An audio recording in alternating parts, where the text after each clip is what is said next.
Buenos días a todas y a todos. Eh, vamos a...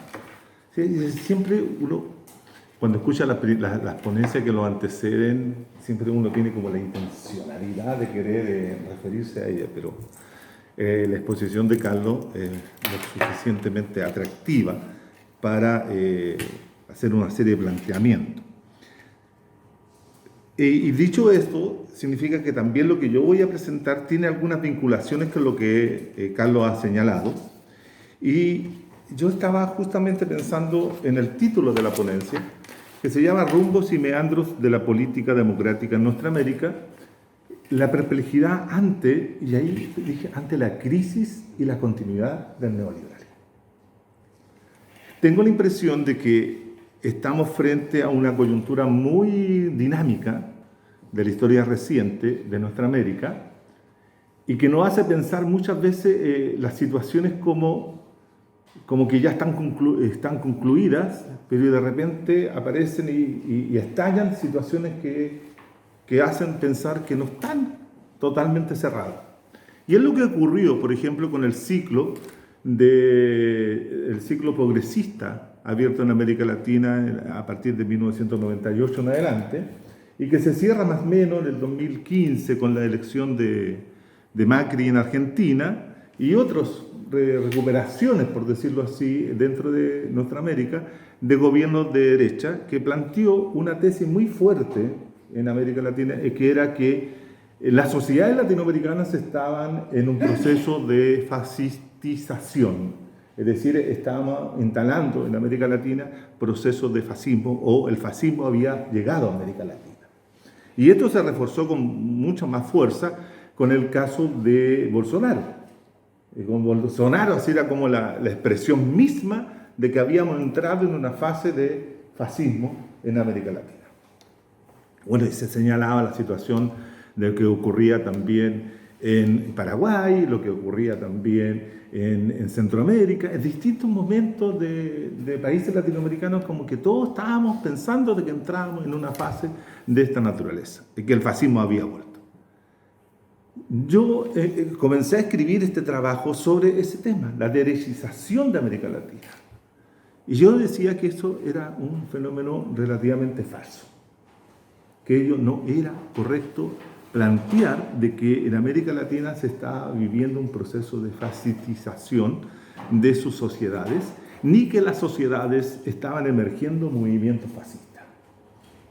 Y que en realidad lo que había ocurrido había sido más bien problemas de carácter político-electoral en los diferentes países en los cuales, ¿cierto?, por malas comprensiones de los procesos de contención de derechas emergentes, se producían derrotas electorales de los gobiernos que estaban eran gobiernos progresistas, o se interrumpía la posibilidad de llegar otros sectores de progresistas o antineoliberales o antiderecha al poder. Y eso le daba la oportunidad a gobiernos como Bolsonaro, por ejemplo. Y al mismo tiempo, yo fui llegando a la idea, al convencimiento de que había una equivocación profunda en lo que es la forma como opera el régimen democrático liberal representativo y sobre todo en sus reglas institucionales y electorales. Y en las ficciones que están creando sobre los procesos de mayoría electoral o mayoría social o manifestación de la representación ciudadana en estos regímenes. Lo que hace que crear una ficción sobre la base de cálculos aritméticos que en el fondo engañan tanto a actores como a la población. En una ficción política que lo hacen creer que son mayoría cuando no lo son. Entonces, cuando nos preguntamos los estallidos que hoy día estamos presenciando en América Latina, tiene que ver con ese mismo sistema. Curiosamente, esta es una regla o una hipótesis, si ustedes quieren, que da cuenta tanto del fenómeno colombiano, estallado hoy día, como el fenómeno chileno, estallado el 18, ya comentado, e inclusive la misma situación que vive Evo Morales o el caso boliviano, por colocarlo en esos términos. caso boliviano. O si ustedes quieren más, el caso reciente de Uruguay. El caso uruguayo es muy claro de lo que significa este tipo de reglas electorales en la cual crean ficciones sobre las situaciones en la cual de repente no es lo que la sociedad está pensando o lo que está viviendo, sino que como esa sociedad no tiene una relación directa sobre lo que es el voto dentro de la democracia. Aquí hay lo que yo sostengo, creo que hay un agotamiento de lo que es el sufragio universal, tal como se fue construyendo a lo largo de estos siglos, digamos, desde cuando emerge a finales del siglo XVIII, comienzo del XIX, hasta ahora el voto ya ha perdido, ¿cierto?, una capacidad de dar cuenta de lo que realmente las sociedades o los ciudadanos o los sujetos, los individuos, la gente, el pueblo, llámale como ustedes quieran, se está manifestando. Y eso obedece también al hecho de que mucha gente ya no quiere participar en los procesos electorales, ¿no? En el caso chileno, como bien decía Carlos, pero es expresivo. Lo que tenemos hoy día ahí en las calles es justamente la expresión de aquellos jóvenes y adultos que durante 25 años o más no han votado nunca. Son abstencionistas estructurales. Es decir, que emergieron como abstencionistas y que siguen ahora lo que yo he denominado en todos mis estudios el partido de los no electores, y que son mayoría absoluta en este país. Es decir, mayoría que supera grandemente a todos los partidos políticos del sistema. Y eso es lo que están hoy día en la calle. Fíjense ustedes que en el último tiempo el 62% de personas no votaron en las elecciones de alcalde, en el 17, el 16, y el 52% no votaron en la elección presidencial. Y estamos hablando de un universo de 14 millones, 52 viene siendo como 8 millones de personas. Hoy día 8 millones de gente en la calle son representativos de eso, no de los ciudadanos tradicionales que han votado por los partidos políticos. Entonces, en ese sentido, hay 5 factores que yo creo que han determinado el comportamiento de la política democrática electoral en los últimos tiempos en América Latina, especialmente desde el 15 en adelante. En primero, que yo también hay que tener en consideración los límites propios de la acción política y social de los gobiernos críticos con el neoliberalismo. Aquí hay un problema de los programas de los distintos partidos o coaliciones de partidos que llegaron al gobierno con un discurso antineoliberal, pero que después terminaron administrando el neoliberalismo.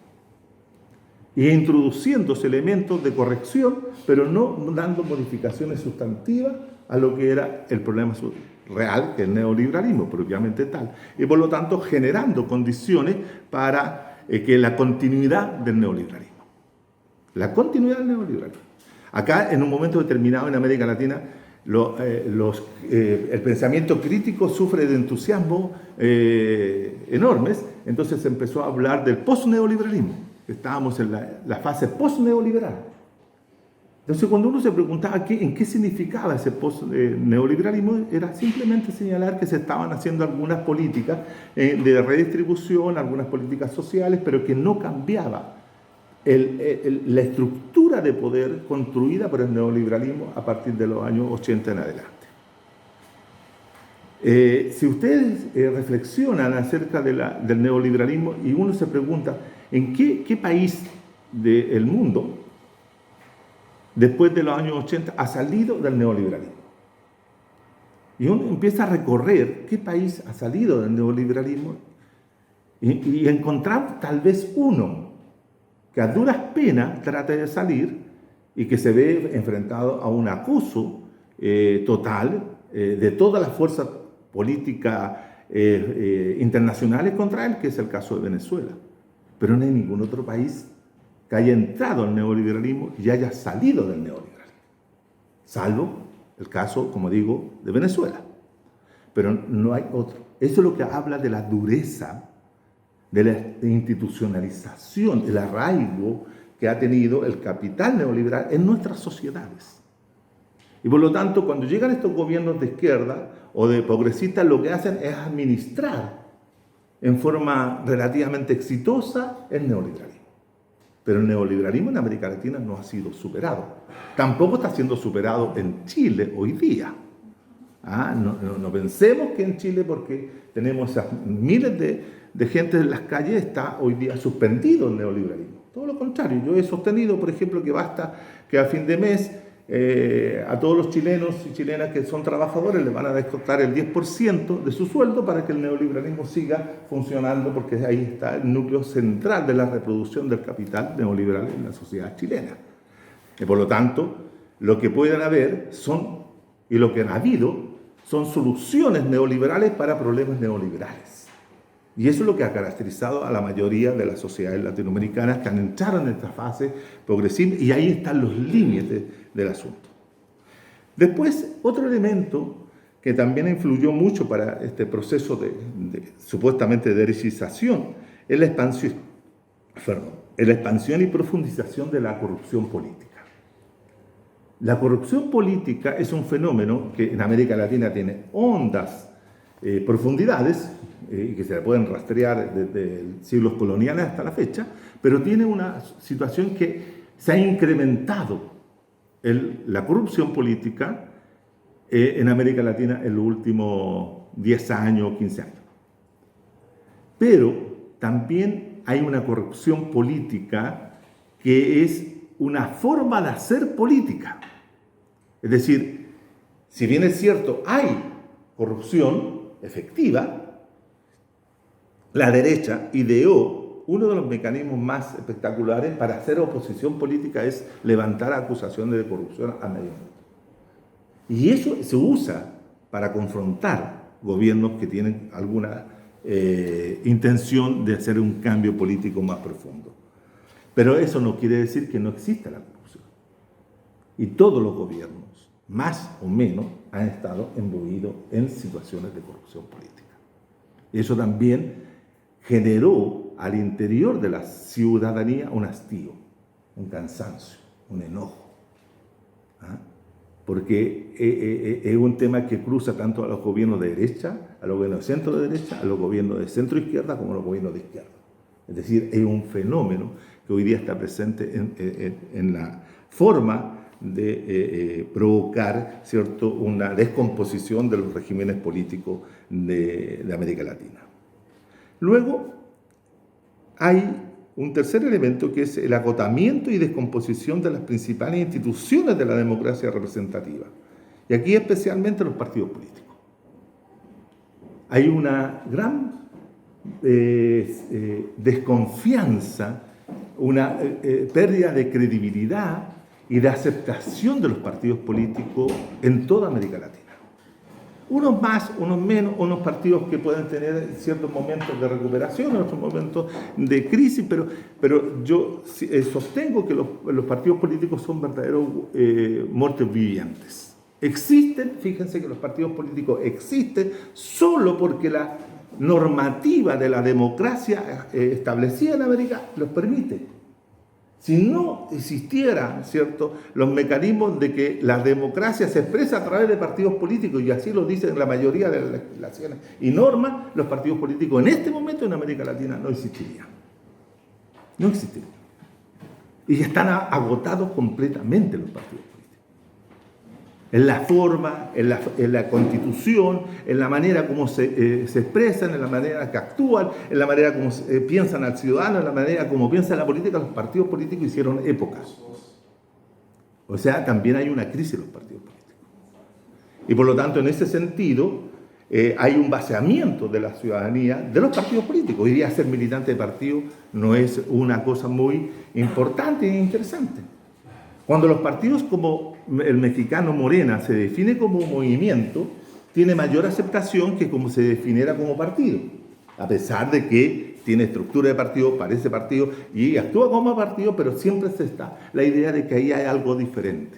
Y ahora con la llegada de AMLO a México, al poder en México, también se está produciendo una serie de dislocaciones o rupturas entre la ciudadanía que apoyó a Morena en su momento y la forma como el partido se está comportando en el gobierno. Lo mismo le pasó al MAS y al gobierno de los movimientos sociales en Bolivia. La misma situación. Es decir, aquí hay un problema de cómo enfrentan estas organizaciones que surgieron también hace 200 años atrás y que hoy día están en una plena crisis de sentido, ¿no? Los procesos electorales, algo ya había señalado, los procesos electorales hoy día están totalmente agotados. Agotados porque el voto ya no es la expresión del ciudadano. El ciudadano quiere otra forma de manifestarse al interior de la sociedad. No quiere ser solo un voto. Puede entenderlo, el voto como un momento específico de su poder de ciudadano, pero que ese poder se esfuma, es efímero y se pierde. Y después queda sin ningún tipo de mecanismo de control sobre las autoridades que ha elegido. Y por lo tanto ahí proviene la crisis de la representación. La gente ya no quiere representación por delegación, quiere otro tipo de representación. Tal vez una representación por mandato, tal vez una representación donde él pueda tener una mayor incidencia sobre lo que hace, dice y vota, por ejemplo, el representante. Acá nosotros podemos ver que muchas veces se elige un representante en una tendencia y el representante al interior del hemiciclo cambia, dejando, ¿cierto?, a sus electores totalmente out, y no quiero nombrar out, pero se entiende, ¿cierto?, que lo deja fuera porque el tipo cambió de posición y se cambia de partido y se cambia de bancada, o sea, renuncia a una bancada, sale elegido y finalmente él hace lo que él quiere. Entonces, ese tipo de representación que se ha gestado desde el siglo XIX hasta la fecha, ya la gente, la ciudadanía no la quiere. Por lo tanto, hay esta situación de vaciamiento de los procesos electorales. En algunos países más, en algunos países menos. Hay algunos países que tienen altos niveles de participación, pero que tiene que ver con las respuestas coyunturales de la situación que están viviendo. Entonces, esto también hay que tenerlo en cuenta. Por ejemplo, en el caso de Bolsonaro es muy interesante, porque a Bolsonaro se lo presenta como que se hubiese ganado con el 50 y tantos % de los votos, que es efectivo, ganó con el 50, pero de esta ficción aritmética que les señalo. Bolsonaro solamente tiene el 31% de todo el electorado brasilero, de todo el electorado brasileño. Es decir, si tiene el 31, significa que aproximadamente el 68% o un poco más o menos está contra o indiferente del caso Bolsonaro. Entonces, ese es un tema que también pasa en Chile y que ha pasado en otros lugares. Por ejemplo, otro elemento, otro factor, la fragmentación de las alternativas políticas antineoliberales. Si uno analiza el caso argentino del 2015, toma el caso de Bolsonaro y toma el caso de Chile, de Piñera, y hace el ejercicio aritmético, matemático también de cómo se distribuían las fuerzas que votaron, solamente las fuerzas que votaron, sin tomar en consideración las fuerzas que no votaron, ¿cierto? Damos cuenta de que simplemente en América Latina, y esta es una tesis general, ¿cierto?, no se entiende para qué es la segunda vuelta. Es lo más curioso de todo. Todos los actores políticos no entienden para qué es la segunda vuelta electoral instituida en América Latina durante las transiciones. Ellos siguen pensando, todos los actores, de que se siguen definiendo el presidente. Y la segunda vuelta, si lo tomamos en consideración lo que es el caso francés, se hacen para establecer gobierno, no para elegir presidente. Entonces, ese es un elemento que puede ser muy sutil en su diferenciación, pero es tremendamente significativo. Porque si las fuerzas antineoliberales, antiderecha o antipiñera, por ejemplo, en el caso chileno, hubiesen tenido conciencia de que van a formar un gobierno de coalición para que no gane aquel que no quieren que los otros ganen, ¿cierto? En el caso del 2010, en la primera elección de Piñera, habría ganado Eduardo Frei Ruiz-Tagle, en una alianza con Marco Enrique Ominami. Se daban los datos y se da las cifras. Es más, cuando uno analiza en esa particular elección todo lo que fue el resultado de las comunas sociopopulares, de Santiago, uno observa que en todas ganó Eduardo Frei Ruiz-Tagle. Si uno hace la misma comparación con respecto a esta elección del 17-18 de Piñera, exactamente lo mismo. En todas ganó Guillén. Entonces, ¿qué es lo que faltó ahí? Faltó la capacidad, por lo menos de los que estaban dentro, como bien dice Carlos, el campo político, haber establecido una coalición de gobierno y tal vez estaríamos en otro escenario político en este instante. Lo mismo habría ocurrido en el caso de Bolsonaro. Si todas las fuerzas políticas anti-Bolsonaro se hubiesen unido, se habría producido la derrota en la segunda vuelta de Bolsonaro. No habría ganado. Pero hay tantas diferencias al interior de este campo de los sectores antineoliberales que se anulan a sí mismos y se obstaculizan y someten a las sociedades a estos procesos de instalación de gobiernos como el de Bolsonaro o como el de Macri o como el de Piñera. Estamos. Entonces, en ese sentido, es una situación que tiene que ver con la mala comprensión, digo, de lo que es el enfrentamiento a la segunda vuelta. Y en el quinto lugar, obviamente que tiene que ver con la retirada en algunas de las sociedades de la ciudadanía política democrática. Fíjense ustedes que si uno observa el caso brasilero, uno observa que en Brasil la abstención electoral era bastante alta. Y inclusive en esta última elección también fue alta. Pero ¿qué es lo que se produce también? Una cosa muy interesante y que tiene que ver, y aprovecho a hacer un comentario con la emergencia del Partido Republicano en Chile. En Brasil, los sectores de más autoritarios, más reaccionarios, más conservadores no habían tenido en la última fase de la democracia brasileña ninguna representación directa. Ningún candidato representaba esos sectores. Por lo tanto, esos sectores no votaban. En el caso chileno, los sectores que conforman este sector de los partidos de los no electores, hay un gran sector que eran pinochetistas, pero que no se sentían representados por ninguno de los candidatos que presentaba la derecha. Por lo tanto, tampoco votaban. Entonces, ¿qué es lo que sucede? Dentro del comportamiento se produce una entrada y salida de fuerzas ciudadanas. En el caso de Bolsonaro, entraron todos aquellos que no habían votado en su momento y votaron. Por lo tanto, le dieron esta suerte de mayoría. Pero se retiró otro grupo que, por ejemplo, que no quisieron votar por Jara, que era el candidato del PT, porque tenían una muy mala opinión de él y eran fieles, total y completo, a Lula. Y esos no votaron, se salieron. Hay estudios que muestran cómo estos sectores que votaban por Lula en su momento no votaron por el PT en la segunda vuelta. Se fueron para su casa. Entonces crearon un vacío y ese vacío fue llenado por todos estos grupos evangélicos que no votaban anteriormente, pero que sí lo hicieron cuando encontraron la representación de un sujeto que las hablaba a partir de su interés. Es lo mismo que ocurre con el 6% que obtuvo Kast en las elecciones. Ahora, si uno mide ese 6% de Kast en el total del electorado, es realmente nada. Entonces, hay también un manejo de lo que es los medios de comunicación para inflar justamente electoralmente, socialmente, este tipo de alternativas políticas en la cual van creando la idea de que estamos en presencia de la emergencia de una alternativa muy amplia. Y en realidad no lo es. Entonces, en ese sentido, van generando condiciones para que se vayan produciendo este tipo de situaciones. A mí siempre me faltan tiempo para exponer todas las cosas que yo quiero. Ahora, lo que también quiero sostener que dentro de esto se da una discusión en torno a la izquierda y derecha. Existe la derecha, existe la izquierda. Es curioso, pero siempre cuando hay una situación de esto, empiezan los cuestionamientos. ¿Está la derecha o no está la derecha?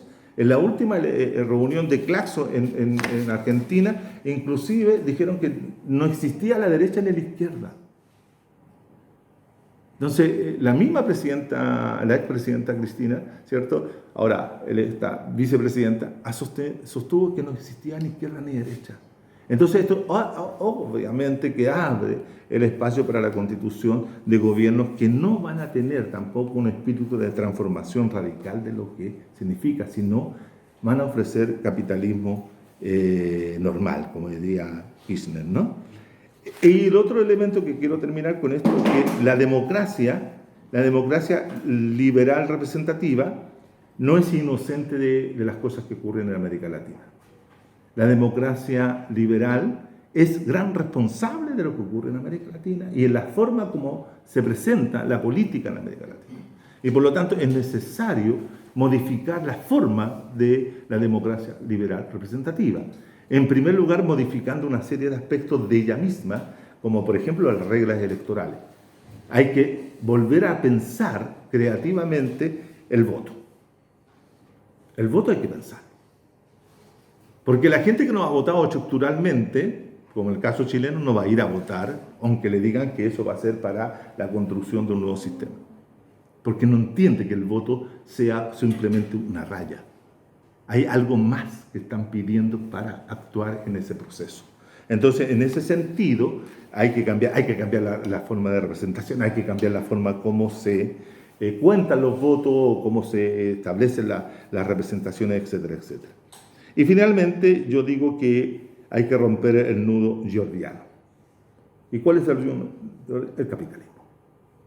Desde mi punto de vista no hay superación de las crisis de América Latina, no hay superación del neoliberalismo y no vamos a salir del neoliberalismo si no rompemos con el neoliberalismo. Porque una cosa es modificar la estructura jurídico-política de un Estado, de una sociedad, pero si no modificamos la estructura del poder del capital, difícilmente vamos a modificar o vamos a tener cambios radicales en ese aspecto. Y esto, hay un elemento que yo siempre señalo. La dureza del capitalismo neoliberal en América Latina no ha sido afectada a lo largo de estos 25, 30 o 40 años de presencia. Hay un fabuloso libro de un británico que se llama La extraña no muerte del neoliberalismo. La extraña no muerte del neoliberalismo, que es un estudio que hace sobre la base de la crisis del 2007, y cuando todo el mundo pensaba que el neoliberalismo se caía, demuestra cómo el neoliberalismo ha tenido capacidad de reconstruirse a través de políticas neoliberales. Y esto es un dato tremendamente significativo. A los problemas que hoy día se han presentado en América Latina, que son problemas de fallas de mercado, siempre han habido respuestas de mercado. No han habido respuestas de otra naturaleza. Por lo tanto, la única forma de salir del neoliberalismo es rompiendo con el neoliberalismo, pero en su realidad más fuerte, que es el poder del capital. Y eso queda claro, ¿cierto?, con todo lo que ha pasado en Guatemala, lo que ha pasado con la caída del gobierno del MAS y de los movimientos sociales en Bolivia, que son como los corolarios de estos meandros, el fin del progresismo neoliberal light de Uruguay, pues. Si en Uruguay nunca tuvimos políticas antineoliberales ni con Tabaré Vázquez ni con Mujica. Listo. Termino diciendo que si no hacemos del estallido una rebelión y una revolución, no tendremos o tendremos siempre neoliberalismo por los siglos.